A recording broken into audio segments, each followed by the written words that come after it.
సిఎస్సీలో ఒక అమ్మాయితో రిలేషన్షిప్ లో ఉండేవాడు. సిఎస్సీలో ఒక అమ్మాయితో రిలేషన్షిప్ లో ఉండేవాడు. 2 years నుంచి ఉన్నాడు. B Tech first year. నేను ఆయన చూసాను రిలేషన్షిప్. వాడు కాలేజ్ లో నాకు ఎక్కువ కనిపించాడు అనమాట. వాడు అప్పుడప్పుడే కనిపిస్తాడు, కానీ ఆ రూమ్ లో నాకు ఎప్పుడు కనిపిస్తాడు. నేను నా ఫ్రెండ్ వాళ్ళ రూమ్ లోకి వెళ్ళినప్పుడు ఆ రూమ్ అక్కడే కనిపిస్తాడు. ఒకసారి వచ్చినప్పుడు బాగానే మాట్లాడుతుంటాడు గర్ల్ ఫ్రెండ్ తో ఫోన్. అప్పుడు గొడవలు పడుతుంటాడు.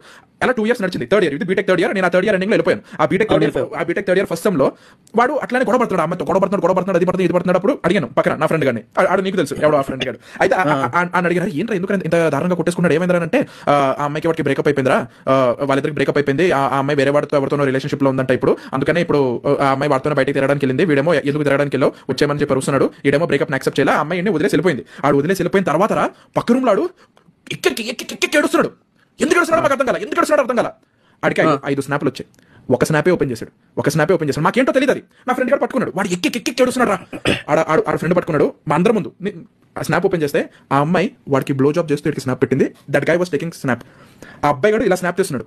ఆ అమ్మాయి ఆడికి బ్లో జాబ్ చేస్తూ 5 స్నాప్లు పెట్టింది. అంటే వీడియో స్నాప్లు. మాకు తెలియదు ఏంటో, మేమేం చూడాలని కాదు, కానీ చూసాం. ఆడు ఎక్కి ఏడుస్తున్నాడు. ఒకే స్నాప్ ఓపెన్ చేశాడు. ఏంటబ్బా మేము పక్కకి వెళ్ళి, అరే పక్కన ఇంకొకటి ఉన్నాడు, ఆడికి తెలుసు. ఆడు ఇలా ఫోన్ ఇచ్చాడు వేరే వాడికి. నా ఫ్రెండ్ ఆడు ఎవడో నీకు తెలుసు. వాడు ఇలా పెట్టి ఓపెన్ చేస్తే చుట్టుపక్కల 5 ఉన్నాం. 5 చూసాం.